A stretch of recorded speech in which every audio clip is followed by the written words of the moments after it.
اعوذ باللہ من الشیطان الرجیم بسم اللہ الرحمن الرحیم فاذکرونی اذکرکم واشکروا لی ولا تکفرون۔ باب العلم انواریہ ایجوکیشنل سوسائٹی و جامعہ انواریہ حیدرآباد انڈیا کے زیر اہتمام اللہ تعالیٰ کے فضل و کرم سے شعب الایمان للبیہقی کا درس قسط وار جاری ہے۔ آج کا درس شروع ہوتا ہے حدیث نمبر 585 سے۔ اخبرنا ابو عبداللہ الحافظ اخبرنی ابو بکر بن عبداللہ اخبرنا الحسین بن سفیان حدثنا ابو خیثمہ حدثنا ابن فضیل حدثنا عمارة بن القعقاع عن ابی زرعہ عن ابی ہریرہ قال قال رسول اللہ صلی اللہ علیہ وسلم کلمتان خفیفتان علی اللسان ثقیلتان فی المیزان حبیبتان الی الرحمن سبحان اللہ وبحمدہ سبحان اللہ العظیم۔ رواہ البخاری فی الصحیح عن ابی خیثمہ ورواہ مسلم عن ابی قریب عن ابن فضیل۔ حضرات،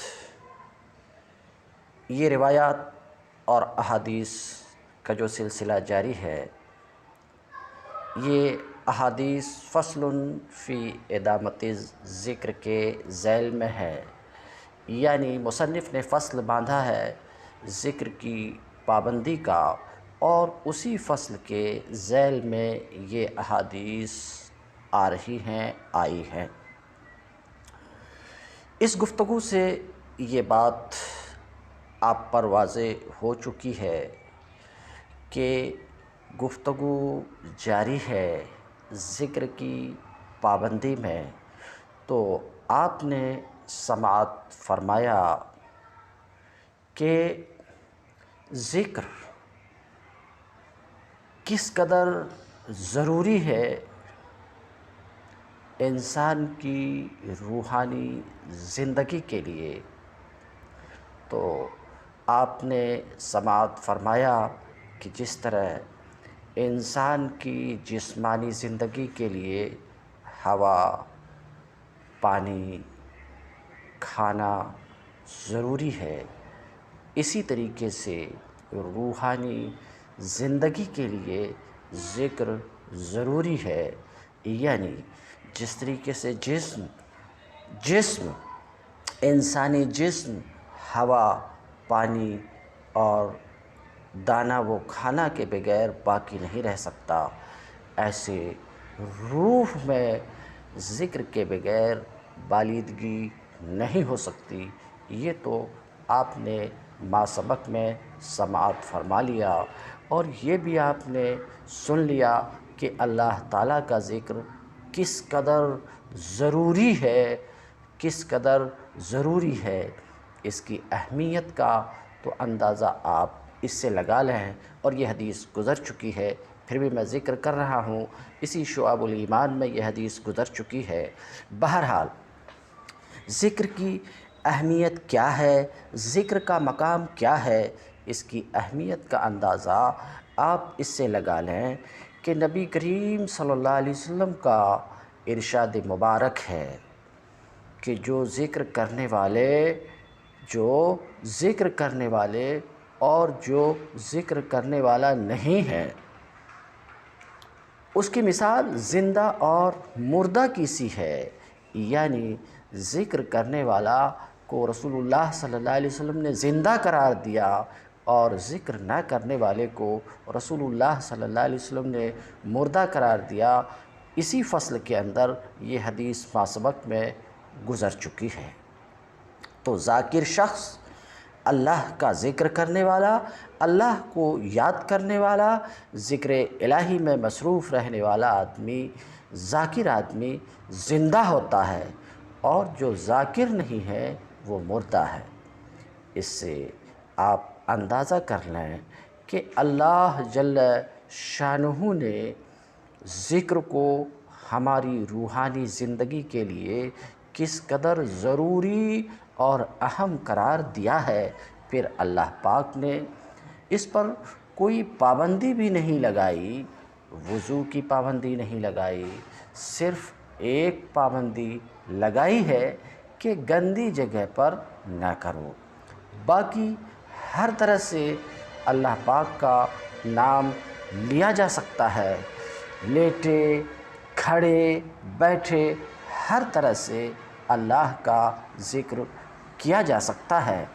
بلکہ عقل مندوں کی جو نشانی بتائی گئی ہے وہ یہ ہے کہ بے شک کائنات کے اندر اور رات دن کا جو الٹ پھیر ہے اس میں عقل مندوں کے لیے بڑی نشانیاں ہیں۔ پھر اللہ پاک نے عقل مندوں کی تعریف خود فرمائی۔ یہ آیت اس سے پہلے کے درس میں گزر چکی ہے کہ بے شک کائنات کے اندر اور رات و دن کا جو الٹ پھیر ہے اس میں عقل مندوں کے لیے بڑی نشانی ہے۔ پھر اللہ تبارک تعالیٰ نے عقل مندوں کی تعریف خود فرمائی ہے کہ عقل مند کون لوگ ہیں، تو اللہ رب العزت نے فرمایا عقل مند وہ لوگ ہیں جو کھڑے بیٹھے لیٹے ہر حال میں اللہ تعالیٰ کا ذکر کرتے ہیں، بہرحال اللہ کو یاد کرتے ہیں، اور کائنات کی پیدائش میں اور جو کچھ اس میں ہے اس پر غور و فکر کرتے ہیں۔ ان کے دل سے بے ساختہ یہ بات بلند ہوتی ہے، یہ بات نکلتی ہے کہ اللہ تو نے ان سب چیزوں کو بے فائدہ پیدا نہیں کیا۔ یہ آیت بھی پیچھے گزر چکی، تو ہمارے اوپر بھی فضل فرما اور ہمیں عذاب جہنم سے چھٹکارا دے۔ تو عقل مندوں کی نشانی یہ بتائی گئی کہ ذکر کے بارے میں فرمایا کہ اللہ تعالیٰ کا ذکر خوب کثرت سے کرو، اور صبح و شام اللہ تعالیٰ کی تسبیح بیان کرو، وَسَبِّحُوا بُكْرَةً وَأَصِيلًا۔ ساتھ میں یہ بھی فرمایا سبحان اللہ، کیا عجیب شان ہے ذکر کی۔ اللہ رب العزت فرماتا ہے اگر تم اللہ کو مجلس میں یاد کرو، اگر تم اللہ کو مجلس میں یاد کرو گے تو اللہ تعالیٰ اس مجلس سے بہتر مجلس یعنی فرشتوں کی مجلس میں تمہیں یاد فرمائے گا۔ اور یہ بھی فرمایا کہ اگر تم اللہ پاک کو دل میں یاد کرو گے تو اللہ تعالیٰ اپنے آپ کے ساتھ تمہیں یاد کر لے گا۔ یہ تو وہ حدیث ہے جو اب سے پہلے گزر چکی ہے اسی شعب الایمان میں۔ بعض لوگوں کے ذہن میں یہ شبہ ہو سکتا ہے کہ یہ حدیث جو ابھی ابھی سنائی گئی پتہ نہیں ضعیف ہے، کمزور ہے۔ اس قسم کی باتیں آج کل بہت سننے کو ملتی ہے، لیکن قرآن پاک کو تو ظاہر ہے کہ کوئی ضعیف نہیں کہہ سکتا۔ خود قرآن پاک میں ہے فَاذْكُرُونِي أَذْكُرْكُمْ وَاشْكُرُوا لِي وَلَا تَكْفُرُونَ۔ تم مجھے یاد کرو میں تمہیں یاد رکھوں گا۔ اب اس کو کون ضعیف کہہ سکتا ہے؟ بات بالکل وہی ہے۔ وہ حدیث شریف اس آیت کی تفسیر ہے۔ اس کا مطلب ہے کہ اللہ تبارک و تعالیٰ اپنے یاد کرنے والے کو یاد رکھتا ہے، اس میں کوئی دوسری بات نہیں۔ ہاں، اس کی تشریح پھر علماء کرام نے مختلف انداز میں کی ہے۔ ایک تو اس حدیث شریف کی روشنی میں تشریح کی کہ اللہ پاک فرشتوں کی مجلس میں یاد فرماتا ہے اور اپنے آپ کے ساتھ یاد رکھتا ہے۔ ایک تشریح یہ ہے کہ اللہ پاک کا یاد کرنا اور یاد رکھنا یہ ہے کہ اس کو مخلوق سے یاد کروا دیتے ہیں۔ ذاکرین کو لوگ بھی نہیں بھولتے۔ آپ حضرات نے بھی دیکھا ہوگا کہ جو ذاکرین ہیں لوگ ان کو نہیں بھولتے۔ حضرت خواجہ معین الدین چشتی اجمیری رحمۃ اللہ علیہ پتہ نہیں کب تشریف لے گئے ہیں اس دنیا سے، لیکن کیا لوگ ان کو بھول گئے ہیں؟ اسی طریقے سے حضرت شیخ عبد القادر جیلانی رحمۃ اللہ علیہ، اسی طریقے سے حضرت مخدوم سلطان سید اشرف جہانگیر رحمۃ اللہ علیہ پتہ نہیں کب اس دنیا سے تشریف لے گئے، مگر یہ اکابرین ذاکرین تھے۔ سینکڑوں سال ان کے اس دنیا سے رخصت کیے ہوئے گزر گئے، سینکڑوں سال گزر گئے، مگر اس کے باوجود دنیا ان کو فراموش نہیں کی۔ تو وہ لوگ جو اللہ کا ذکر کرتے ہیں، اللہ کا ذکر کرتے ہیں، وہ لوگ جو اللہ کے ذاکر ہوتے ہیں، ایسے لوگوں کو اللہ لوگوں سے یاد رکھواتا ہے۔ حضرت امام غزالی رحمۃ اللہ علیہ کو کتنے 100 سال گزر گئے، مگر آج دنیا انہیں بھی جانتی ہے، یہ ذکر کی فضیلت ہے۔ اللہ جل شانہ ان کو یاد رکھواتا ہے۔ اس کا مطلب یہ ہوا کہ جو ذکر اللہ ہے یہ خیر کا خزانہ ہے اور ہر طرح کے خیر کا خزانہ ہے۔ اس میں آدمی جتنا چاہے آگے جا سکتا ہے، مگر کیسے؟ حضرت ابراہیم علیہ السلام نے ہمیں ایک مستند ذریعے سے پیغام دیا ہے، یعنی آپ صلی اللہ علیہ وسلم کے ذریعے سے، کہ اپنی امت سے کہہ دیں۔ حضرت ابراہیم علیہ السلام کا ہم سب کے لیے پیغام ہے، اور وہ بھی سید الانبیاء کے ذریعے سے، کہ آپ اپنی امت سے کہہ دیں کہ جنت ایک چٹیل میدان ہے، اگر تم چاہتے ہو کہ اس میں درخت لگ جائیں تو ذکر کرو، یہ جنت کے درخت ہیں۔ سبحان اللہ یہ ایک ذکر ہے، سبحان اللہ کہنے سے درخت لگتا ہے، الحمدللہ کہنے سے درخت لگتا ہے، لا الہ الا اللہ کہنے سے درخت لگتا ہے، اللہ اکبر کہنے سے درخت لگتا ہے۔ یعنی ذکر اللہ کی کثرت سے جنت کے درجات بلند ہوتے رہتے ہیں۔ اسی وجہ سے نبی کریم صلی اللہ علیہ وسلم نے ارشاد فرمایا کہ تم نرم نرم بستروں پر ذکر کرنے والوں کو ذکر سے نہ روکو۔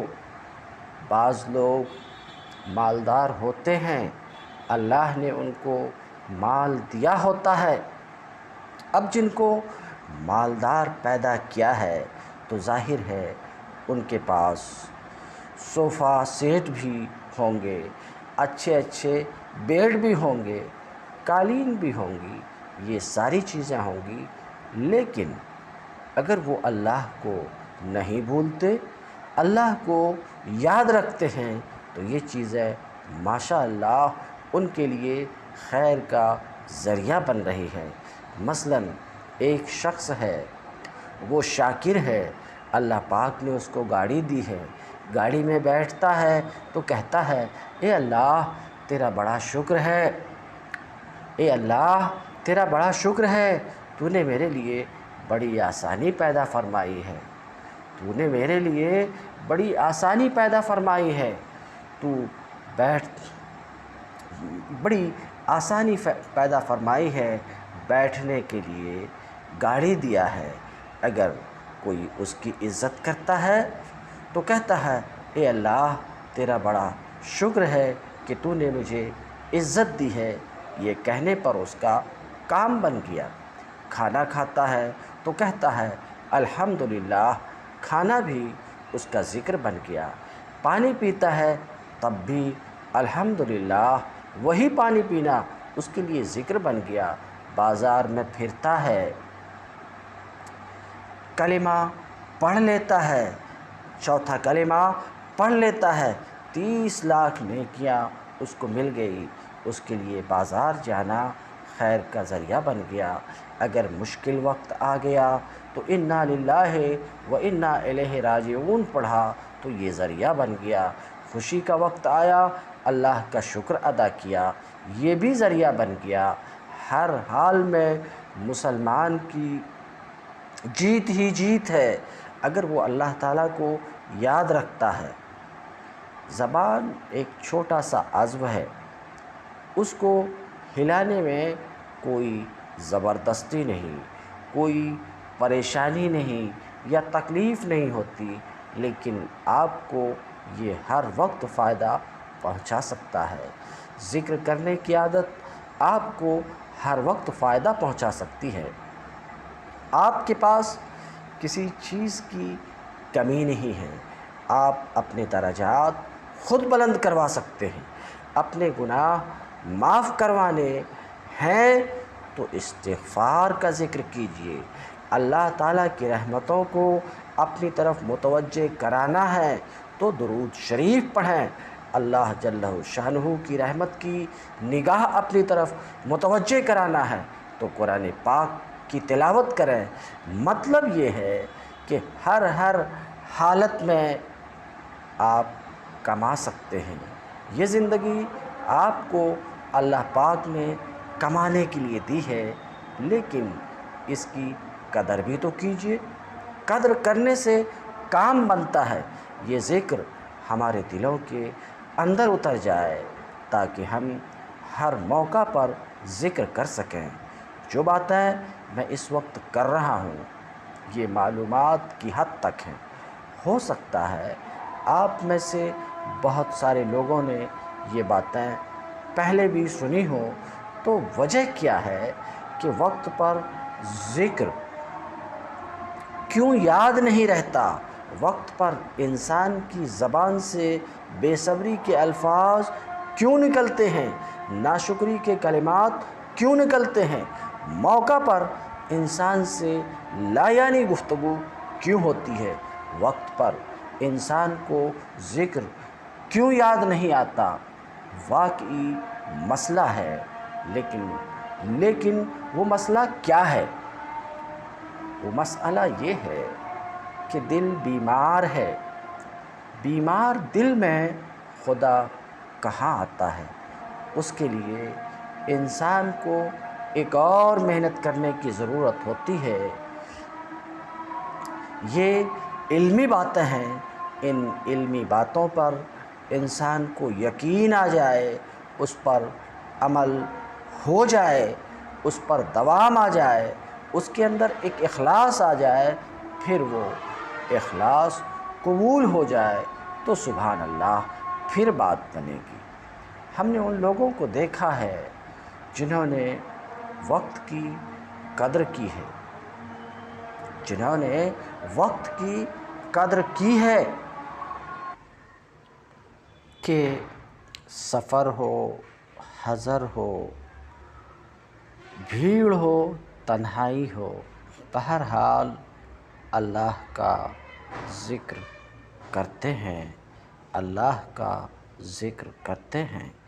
اور یہ ذکر خدا کبھی رائے گاں جانے والی چیز نہیں ہے، برباد ہونے والی چیز نہیں ہے۔ ہمارا رب نہایت مہربان اور نہایت سخی ہے، ہمارے مانگنے سے زیادہ عطا کرنے والا، تمام چیزیں اس کے پاس موجود ہیں، لیکن ہماری نظر اس طرف نہیں جا رہی۔ آخر کیا وجہ ہو سکتی ہے؟ جس وقت توبہ کا حکم آ گیا تو ایک شیطان اپنے سر پر خاک ڈالنے لگا کہ ہائے افسوس میں صبح سے شام تک لوگوں سے غلطیاں کرواؤں گا اور آخر میں توبہ کر کے سب کچھ یہ معاف کروا لے گا۔ تو دوسرے شیطان نے کہا کوئی پرواہ نہ کرو، ہم ان سے ایسی غلطیاں کروائیں گے جس کو یہ گناہ ہی نہیں سمجھیں گے، تو پھر توبہ کون کرے گا؟ کیا ایسی صورتحال آج کل نہیں ہے؟ اگر ہم کسی کو اس کی غلطی پر مثلاً اس کا پاجامہ ٹخنوں سے نیچے ہے، یہ گناہ کبیرہ ہے،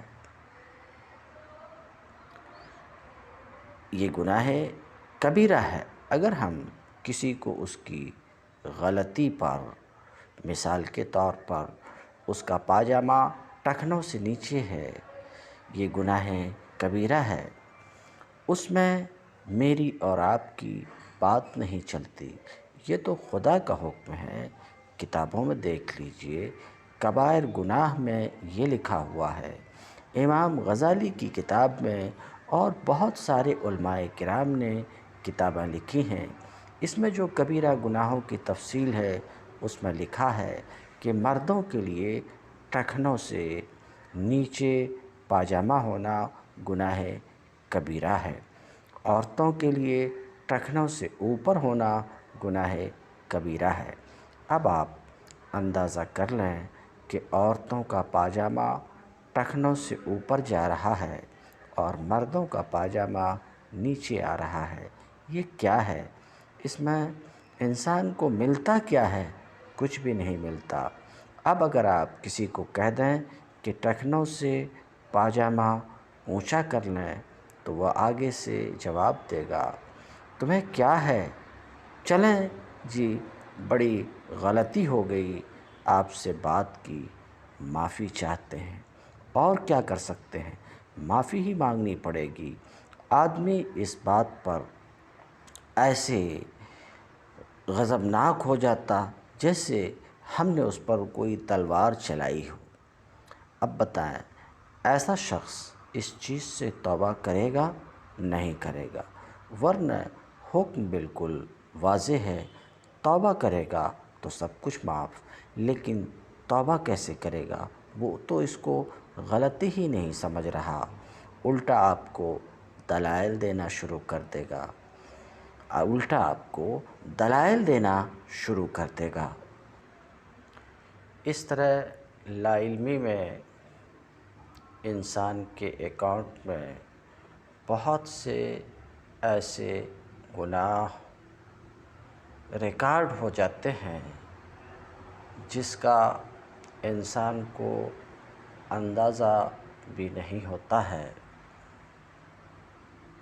تو ان گناہوں کے وبال سے بچنے کے لیے بھی ضروری ہے کہ کثرت کے ساتھ اللہ تعالیٰ کا ذکر کر کے زیادہ سے زیادہ حسنات، زیادہ سے زیادہ نیکیاں اپنے اکاؤنٹ میں لکھوائی جائیں۔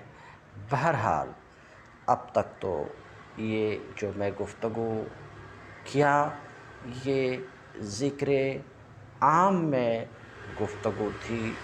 اب یہ حدیث جسے میں نے آپ کے سامنے پڑھا، کلمتان خفیفتان علی اللسان ثقیلتان فی المیزان حبیبتان الی الرحمن سبحان اللہ و بحمدہ سبحان اللہ العظیم۔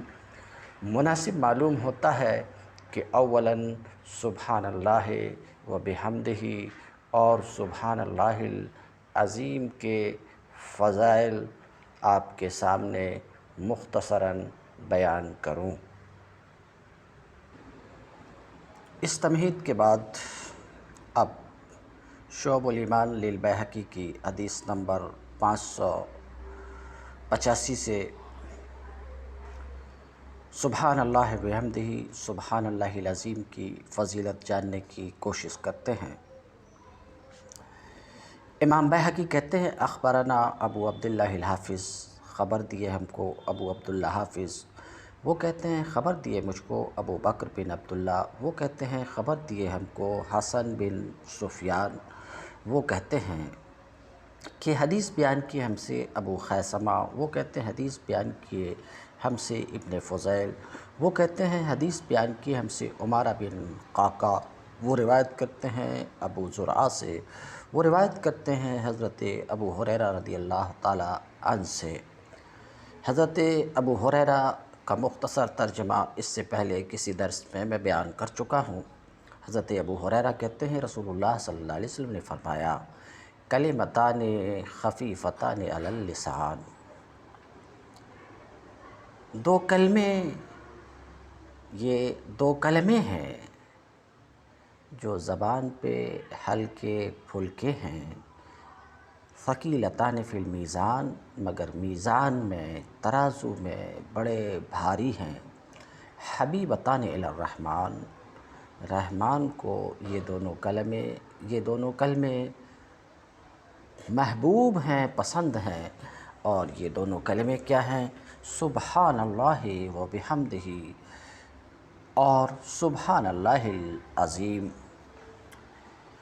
مناسب معلوم ہوتا ہے کہ متن حدیث کی مختصر تشریح ذکر کر دی جائے، کیونکہ یہ وہ متن ہے جس کی روایت امام بخاری نے صحیح میں امام بخاری نے بھی کی ہے، اور ابو خیثمہ سے، اور امام مسلم نے بھی اس کی روایت کی ہے ابن ابو قریب کے ذریعے سے، ابن فضیل سے، تو مناسب معلوم ہوتا ہے کہ مختصراً اس حدیث کے متن پر گفتگو کر لی جائے۔ تو واضح رہے، آپ کو معلوم ہے کلمتان تثنیہ ہے کلمہ کا، کلمہ اور کلام نحو میں تو آپ نے پڑھا ہی ہے، مگر واضح رہے کہ کبھی کلام پر بھی کلمے کا لفظ بول دیا جاتا ہے، جیسے کلمہ شہادت کلام ہے، لیکن اس کو کلمہ سے تعبیر کیا جاتا ہے۔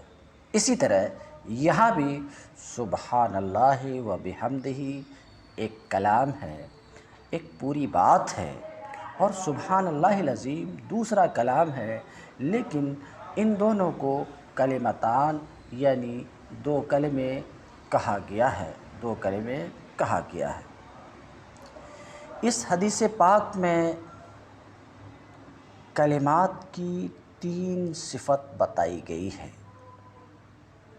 کلمتان خفیفتان پہلی صفت، ثقیلتان دوسری صفت، حبیبتان تیسری صفت۔ تو 3 صفات بیان فرمائی گئی ہیں۔ پہلی صفت یہ ہے خفیفتان، بہرحال 3 صفات ہیں، خفیفتان، ثقیلتان، حبیبتان۔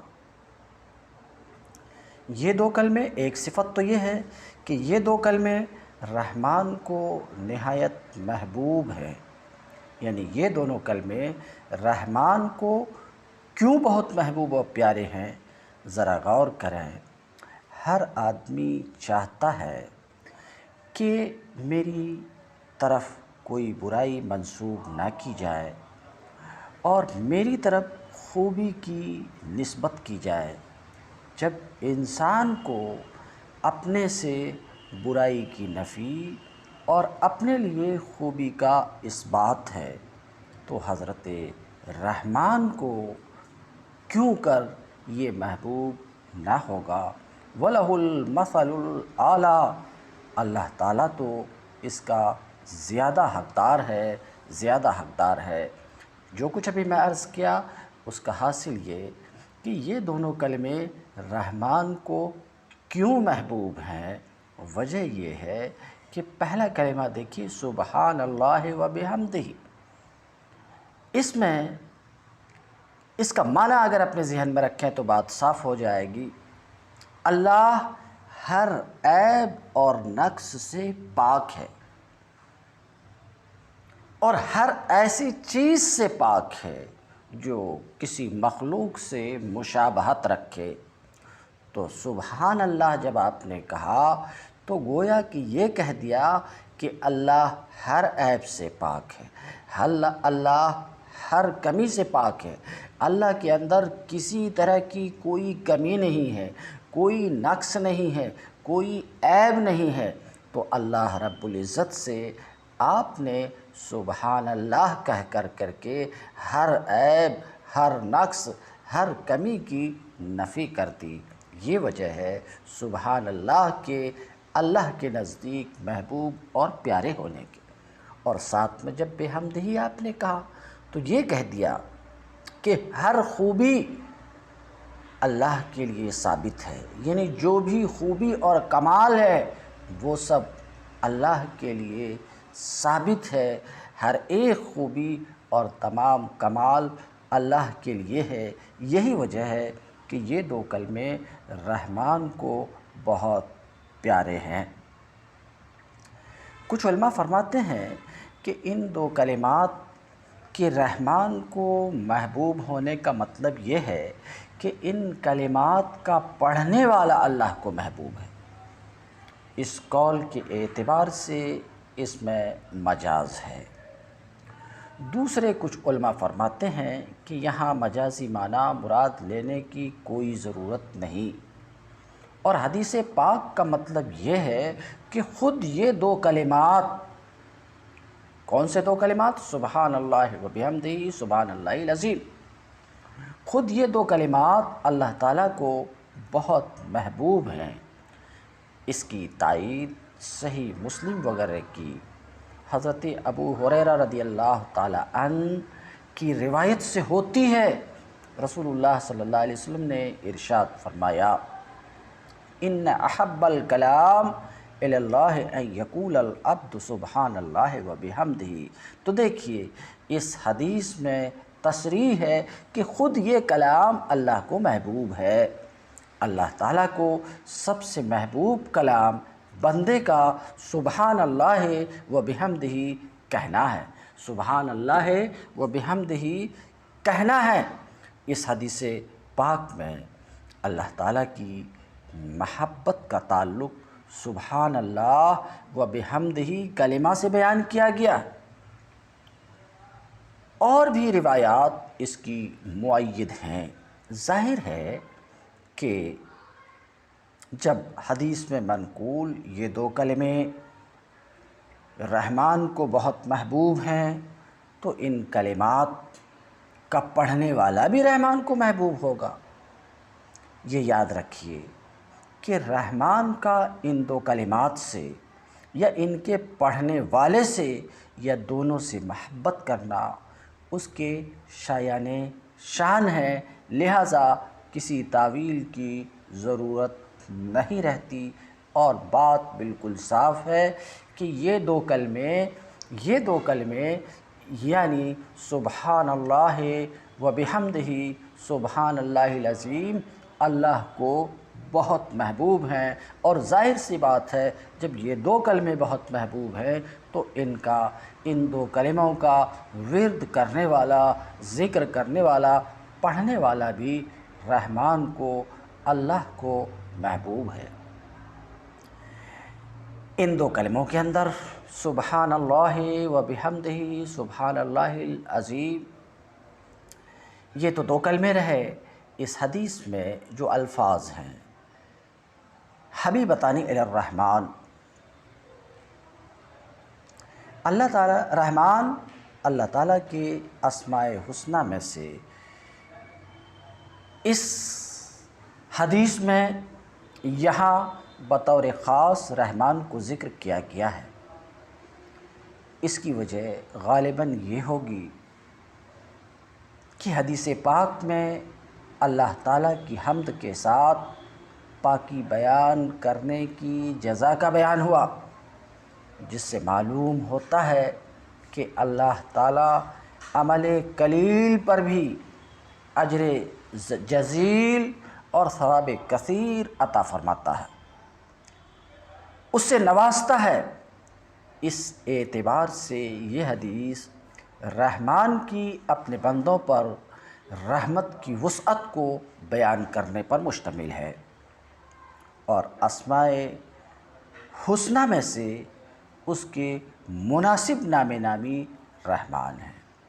دوسری صفت، جب ان دو کلمات کا نہایت محبوب ہونا اور پیارا ہونا بیان کیا گیا تو کسی کو خیال ہو سکتا تھا کہ جب ان کا یہ مرتبہ ہے تو یہ کلمے ادائیگی کے اعتبار سے بہت بھاری ہوں گے، مشقت و کلفت والے ہوں گے، تو آگے دوسری صفت سے اس خیال کی نفی ہو گئی۔ فرمایا خفیفتان علی اللسان، زبان پر نہایت ہلکے پھلکے ہیں۔ زبان پر ہلکا ہونے سے مراد یہ ہے کہ ان کا پڑھنا نہایت آسان ہے، ان کی ادائیگی میں کوئی دقت و دشواری نہیں ہے، اور زبان سے سہولت اور سلاست سے جاری ہوتے ہیں۔ ان کلمات کے ہلکا ہونے کو معلوم کرنے کے لیے عربی کا عبرانی وغیرہ زبان کے ساتھ تقابل کرنے کی بھی کوئی ضرورت نہیں ہے۔ یہ کلمات عربی میں ہیں اور عبرانی وغیرہ زبانوں کے مقابلے میں عربی زبان خفیف ہے، یعنی اس کے کلمات کی ادائیگی نسبتاً آسان ہے، بلکہ خود عربی زبان ہی کے اعتبار سے دیکھیں تب بھی ان کلمات کا خفیفتان علی اللسان، زبان پر ہلکا پھلکا ہونا واضح ہے، اس لیے کہ اولاً یہ مختصر اور چھوٹے چھوٹے جملے ہیں، ان کے حروف کم ہیں، اور ثانیاً عربی میں جو حروف شدہ معروف ہیں اور وہ حمزہ، جیم، دال، قاف، تا، با، کاف، تا ہیں، ان میں سے صرف حرف با ان کلمات میں ہے۔ سبحان اللہ و بحمدہ سبحان اللہ العظیم میں صرف حرف با ہے۔ حروف استعلاء جو خا، صاد، زاد، غین، طا، قاف، زا ہیں، ان میں سے صرف زا ان میں ہے۔ عربی میں ثا اور شین ثقیل حروف سمجھے جاتے ہیں، دونوں میں سے کوئی ان دو کلمات میں نہیں ہے۔ پھر اسماء کے مقابلے میں افعال کو ثقیل سمجھا جاتا ہے، اور ان دو کلموں میں کوئی فعل نہیں ہے۔ اسماء میں بھی غیر منصرف کو ثقیل سمجھا جاتا ہے، وہ ان کلمات میں نہیں ہے۔ پھر الف، واو اور یا تینوں حروف لین ان میں موجود ہیں، جو ادائیگی کے اعتبار سے نہایت سہل اور آسان ہیں۔ الغرض ان کلمات میں شدید اور ثقیل حروف کے مقابلے میں سہل اور ہلکے حروف زیادہ ہیں، اس لیے اجمی سے اجمی شخص بھی انہیں آسانی سے پڑھ سکتا ہے۔ تیسری صفت، جب یہ دو کلمے زبان پر ہلکے پھلکے ہیں تو کسی کو خیال ہو سکتا تھا کہ وزن میں بھی اسی حساب سے بہت کم ہوگا اور میزان عمل میں بھی ہلکے ہوں گے، تو ثقیلتان فی المیزان سے اس کی نفی کی گئی کہ میزان میں بڑے وزندار ہیں، بہت بھاری ہیں۔ شریعت میں یہ دو کلمے زبان پر تو ہلکے، لیکن ان کی وجہ سے میزان عمل بھاری ہو جائے گی۔ خود ان کلمات کا وزن میزان میں بہت زیادہ ہوگا، اور ظاہر ہے کہ اس کی وجہ سے ان کلمات کے پڑھنے والے کے اجر و ثواب کی بھی کثرت ہو جائے گی۔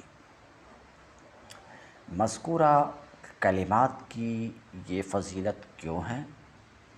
ان کلمات کی اتنی فضیلت کیوں ہے اور ان میں کیا خاص انوار ہیں، اس کا پتہ تو جنت میں جا کر ہی چلے گا انشاءاللہ۔ بعض علماء فرماتے تھے کہ یوں تو اللہ تعالیٰ مسلمانوں کو جنت میں عظیم نعمتوں سے سرفراز فرمائے گا، لیکن میری نظر میں اللہ تعالیٰ کے دیدار کے بعد سب سے لذیذ بات یہ ہوگی کہ اللہ تعالیٰ وہاں ہم پر حقائق اشیاء منکشف فرمائے گا، جن امور کا ہمیں یہاں پتہ نہیں چلتا ان کی حقیقت ہمیں وہاں معلوم ہو جائے گی۔ حدیث پاک میں وارد ان دو کلموں کی اصل حقیقت سے آگاہی بھی جنت میں حاصل ہو جائے گی انشاءاللہ۔ تاہم حضرت علماء کرام نے من جانب اللہ عطا شدہ فہم سے اس سلسلے میں جو کلام کیا ہے، چند اقوال ذکر کیے جاتے ہیں۔ بعض علماء فرماتے ہیں کہ ان کلمات کے میزان میں ثقیل اور وزندار ہونے کی بنیاد یہ ہے کہ ان میں مقام الوہیت کا بیان ہے۔ سبحان اللہ میں مقام تنزیہ اور بحمدہ میں مقام تنویہ و تعریف اور العظیم میں مقام عظمت کا بیان ہے۔ بعض اہل علم فرماتے ہیں کہ سبحان اللہ کے معنی ہے کہ اللہ تعالیٰ کی ذات بے عیب ہے، اور بحمدہ کا معنی ہے کہ اللہ تعالیٰ کے اندر تمام کمالات جمع ہیں اور وہ تمام تعریفات کے لائق ہے۔ جو ذات تمام عیبوں سے پاک ہو اور اس میں سارے کمالات جمع ہوں تو وہ ذات یقیناً سب سے زیادہ محبت کے لائق ہوتی ہے۔ اور سبحان اللہ العظیم کے اندر اللہ تعالیٰ کی عظمت و جلال کا ذکر ہے، اور جب کسی ذات کی عظمت و جلال کا ذکر کیا جائے تو اس کا خوف دل میں آتا ہے۔ سبحان اللہ و بحمدہ سے اللہ تعالیٰ کی محبت پیدا ہوئی، اور سبحان اللہ العظیم سے اللہ تعالیٰ کا رعب پیدا ہوا۔ جب محبت اور رعب یہ دونوں چیزیں اکٹھی ہو جاتی ہیں تو اس کا نام خشیت ہے۔ خشیت عام ڈر اور خوف کا نام نہیں ہے، بلکہ اس ڈر کا نام ہے جو کسی محبت کی وجہ سے پیدا ہو، اور اللہ تعالیٰ سے خشیت سارے اعمال و اخلاق کی اساس اور سارے علوم کا حاصل ہے۔ بعض اہل علم فرماتے ہیں کہ ان کلمات کے میزان میں بڑے وزندار ہونے کی وجہ ان دونوں کلموں کا رحمان کو محبوب ہونا ہے، اور رحمان کو ان دونوں کلموں کے محبوب ہونے کی وجہ سے ان کا وزن بڑھ گیا۔ اور یہ دونوں کلمے رحمان کو کیوں محبوب ہیں، اس کی وجہ آپ نے سنا، اس کی وجہ آپ نے سماعت فرمائی۔ یہ حدیث پاک جسے آپ نے سماعت فرمائی مسجع مکفّع کلام ہے۔ ان جملوں کے آخری الفاظ بلا رعایت وزن ہم کافیہ ہیں۔ کلمتان حبیبتان الی الرحمن خفیفتان علی اللسان ثقیلتان فی المیزان، لیکن یہ سجا مضموم کے قبیل سے نہیں ہے۔ یہ پر لطف و شیریں مسجع کلام رسول اللہ صلی اللہ علیہ وسلم کی زبان فیض ترجمان سے بلا تکلف صادر ہوا ہے۔ سجع مضموم وہ ہے جس میں تکلف کا دخل ہو یا جو کسی باطل بات کو متضمن ہو، جو کسی باطل بات کو متضمن ہو۔ سبحان اللہ کے معنی رحمان کو نہایت محبوب، زبان پر بہت ہلکے پھلکے، میزان عمل میں بڑے وزندار کلمات یہ ہیں: سبحان اللہ و بحمدہ، سبحان اللہ العظیم۔ سبحان اللہ کے معنی ہے میں اللہ تعالیٰ کی پاکی بیان کرتا ہوں۔ پاکی بیان کرنے کے معنی یہ ہیں کہ میں اس بات کا اقرار و اعلان کرتا ہوں کہ اللہ تعالیٰ نقائص و معائب سے منزہ و مبرہ ہے، پاک ہے، صاف ہے۔ اس کی ذات عالی بے عیب ہے، اسی کو تنزیہ کہا جاتا ہے۔ یعنی اللہ تعالیٰ کو ہر عیب سے منزہ قرار دینا۔ اللہ تعالیٰ تو ازل سے ابد تک ایسی چیزوں سے پاک اور منزہ ہے جو اس ذات والا شان کے لائق نہیں۔ چاہے کوئی اس کی پاکی اور بے عیب ہونا بیان کرے یا نہ کرے، لیکن بندہ سبحان اللہ کہہ کر خود کو ان لوگوں میں شامل کر رہا ہے جو اللہ تعالیٰ کے بے عیب اور پاک ہونے کا یقین رکھتے ہیں۔ بندے کے تسبیح پڑھنے اور پاکی بیان کرنے سے اللہ تعالیٰ پاک نہیں ہوتا، اعاذ باللہ۔ بتصریح نصوص خود بندہ اپنے گناہوں سے پاک ہوتا ہے۔ کتاب الدعوات میں یہ روایت ہے، رسول اللہ صلی اللہ علیہ وسلم نے ارشاد فرمایا: من قال سبحان اللہ و بحمدہ فی یوم 100 مرہ حطت عنہ خطایاہ وان کانت مثل زبد البحر۔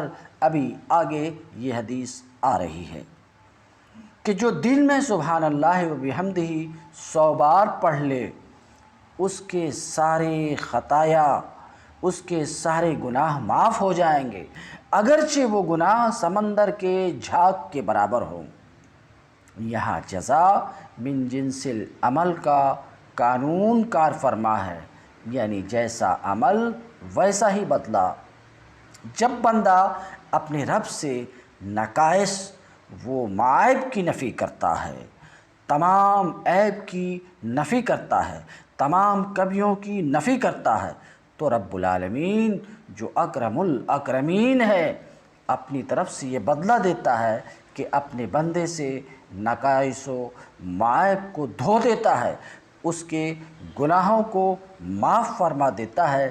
اس اعتبار سے اس میں خود بندہ کا اپنا نقصان ہے، اس اعتبار سے اس میں خود بندہ کا نقصان نہیں بلکہ بندہ کا اپنا نفع ہے، بندے کا اپنا نفع ہے۔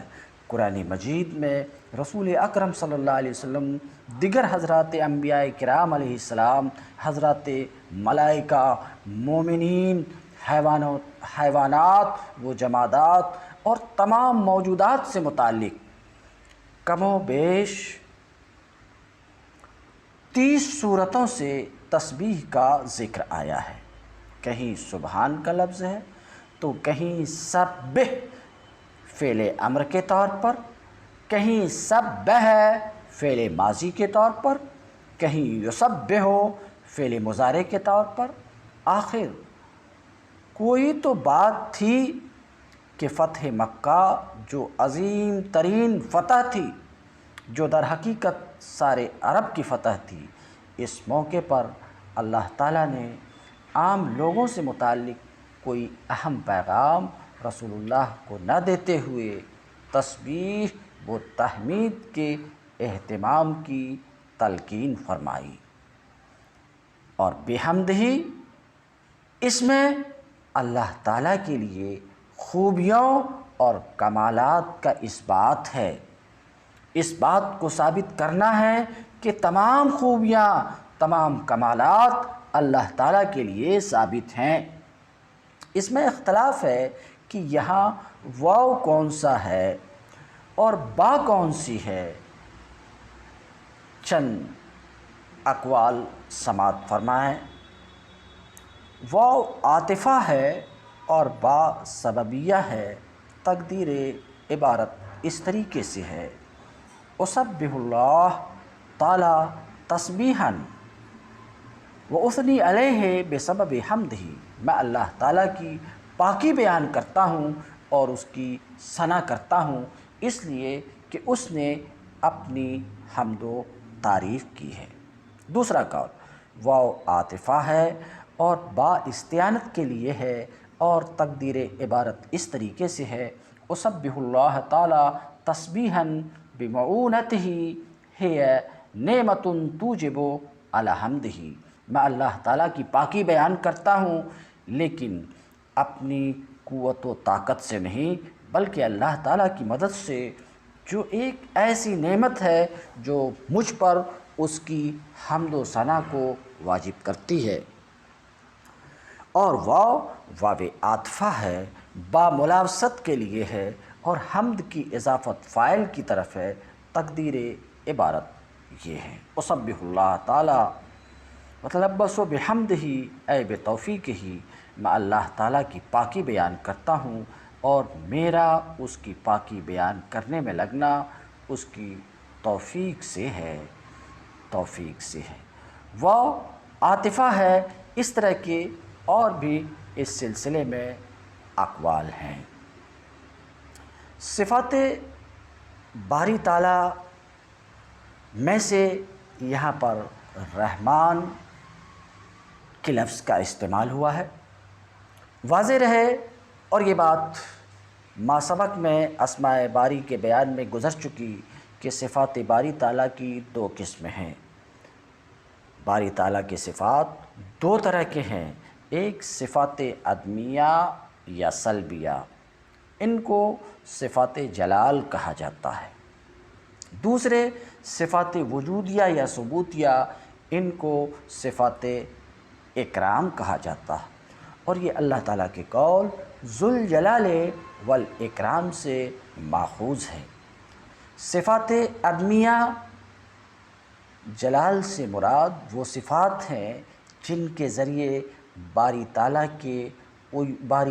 کی عیوب و نقائص سے پاکی کا اظہار کیا جاتا ہے، مثلاً اس کا کوئی شریک نہیں ہے، اس کی کوئی بیوی اور اولاد نہیں وغیرہ۔ صفات وجودیہ، اکرام سے مراد وہ صفات ہیں جو اللہ تعالیٰ کے کمال و عظمت پر دلالت کرتی ہیں، مثلاً وہ زندہ ہے، وہ قادر ہے، وہ خالق ہے وغیرہ۔ سبحان اللہ میں صفات جلال کی طرف اشارہ ہے اور بحمدہ میں صفات اکرام کی طرف اشارہ ہے، بلفظ دیگر سبحان اللہ کے ذریعے سے عیب کی نفی ہے اور بحمدہ میں کمال کا اثبات ہے۔ پاکی بیان کرنے میں کسی خاص عیب و نقص کا ذکر نہیں کیا گیا، اسی طریقے سے تعریف میں کسی خاص کمال کا ذکر نہیں کیا گیا۔ اس سے عموم مستفاد ہوتا ہے کہ تمام نقائص سے پاکی بیان کرتا ہوں، میں تمام نقائص سے پاکی بیان کرتا ہوں اور سارے کمالات پر تعریف کرتا ہوں۔ سبحان اللہ کو اس کلمے میں سبحان اللہ و بحمدہ میں پہلے سبحان اللہ ہے، بعد میں بحمدہ ہے۔ سبحان اللہ کو بحمدہ پر مقدم کیوں کیا گیا؟ اللہ تعالیٰ کی وجود اور اس کی عظمت کا اقرار تقریباً تمام اقوام کرتی ہیں، البتہ ملل و اقوام میں جو اختلافات یا گمراہی کے تصورات تھے وہ صفات عدمیہ، صفات جلال میں نسبتاً زیادہ تھے۔ اس لیے زیادہ اہم بات یہ تھی کہ پہلے شوائب، نقائص، نقص و عیب سے ذات باری تعالیٰ کی پاکی و برتری کا اظہار کیا جائے، اس کے بعد اس کی عظمت و کمال کا اقرار کیا جائے۔ اسی لیے سبحان اللہ کو مقدم کیا گیا، اس کے بعد بحمدہ کو ذکر کیا گیا۔ سبحان اللہ العظیم۔ آگے دوسرا کلمہ ہے سبحان اللہ العظیم، میں اللہ کی پاکی بیان کرتا ہوں جو بڑی عظمت والا ہے۔ سبحان اللہ کو دوبارہ ذکر کرنے کی بہت سی وجہ بیان کی گئی ہیں۔ نمبر 1 تاکید مقصود ہے۔ نمبر 2 اللہ تعالیٰ کی طرف عیوب و نقائص منسوب کرنے والے مشرکین کی کثرت کا لحاظ کرتے ہوئے صیغہ تنزیہ سبحان اللہ کو مکرر لایا گیا۔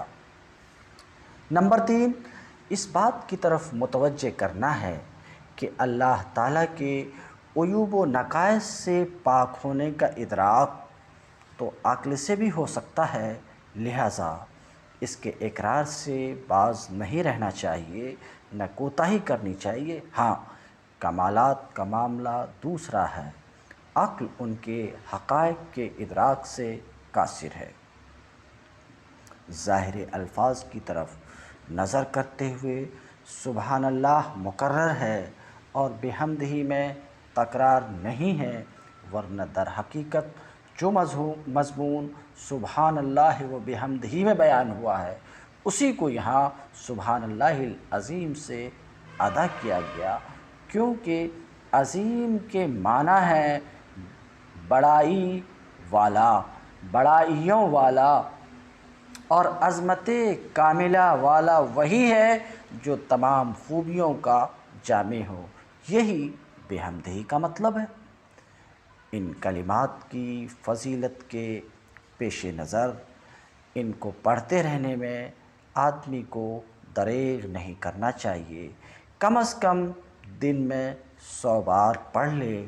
ان کے پڑھنے میں ظاہر ہے بہت زیادہ وقت نہیں لگتا، اس میں کچھ بہت دشواری بھی نہیں ہے، 2 ہی تو کلمے ہیں۔ ابن رجب حنبلی رحمۃ اللہ علیہ نے ذکر کیا ہے کہ امام ابن سیرین رحمۃ اللہ علیہ کا عام ورد یہی 2 کلمے تھے۔ ہم بھی ان 2 کلمات یعنی سبحان اللہ و بحمدہ سبحان اللہ العظیم کو حرز جاں اور ورد زباں بنا لیں۔ اللہ تعالی ہمیں عمل کی توفیق عطا فرمائے اور اللہ رب العزت ہمیں توفیق دے کہ ہم سبحان اللہ و بحمدہ اور سبحان اللہ العظیم کو اپنا وظیفہ بنائیں، جس کا فائدہ یہ ہے کہ سمندر کے جھاگ کے برابر بھی ہمارے گناہ ہوں گے، تو اللہ رب العزت ان 2 کلموں کی برکت سے اللہ رب العزت ہمارے گناہوں کو مٹا دے گا، ختم کر دے گا، جیسا کہ مخبر صادق رسول صادق علیہ الصلاۃ والسلام نے اس حدیث میں فرمایا ہے۔ اس حدیث میں جس کی رسول اللہ صلی اللہ علیہ وسلم نے وضاحت کی ہے۔ حافظ ابن حجر عسقلانی رحمۃ اللہ علیہ فرماتے ہیں کہ جو شخص کسی مجلس میں بیٹھا، ایک حدیث کا حاصل بیان کرتے ہیں کہ جو شخص کسی مجلس میں بیٹھا جس میں اس سے بہت سی قابل مواخذہ فضول باتیں سرزد ہوئیں، تو اس نے اس مجلس سے اٹھتے وقت کہہ دیا سبحان اللہ و بحمدہ اشہد ان لا الہ الا انت استغفرک و اتوب الیک، تو اللہ تعالیٰ اس مجلس میں اس سے سرزد ہونے والی تمام لغزشوں کو معاف فرما دے گا۔ یہ ابن حجر عسقلانی ایک حدیث کا حاصل پوری بات انہوں نے یوں کہا کہ حدیث میں یا اس پر کلام میں ایسا کلمہ ہو جس سے اس کی طرف اشارہ ہو۔ چنانچہ حدیث پاک میں ہے من جلس مجلسا کثر فیہ لغتہ فقال قبل ان یقوم من مجلسہ ذالک، جس کی میں نے ابھی تلاوت کی، جو میں نے ابھی آپ کے سامنے پڑھا۔ المختصر یہ کہ یہ دو کلمے سبحان اللہ و بحمدہ سبحان اللہ العظیم، سبحان اللہ العظیم، یہ رحمان کو بڑے پیارے ہیں، رحمان کو یہ دو کلمے پیارے ہیں۔ ہمیں کثرت سے یہ دو کلمے کا ورد کرنا چاہیے اور وظیفہ بنانا چاہیے۔ حافظ ابو بکر بیہقی کہتے ہیں رواہ البخاری فی الصحیح، امام بخاری نے بھی اس کی روایت کی ہے صحیح میں ابو خیثمہ سے، اور امام مسلم نے بھی اس کی روایت کی ہے ابو قریب سے جو ابن فضیل سے راوی ہیں۔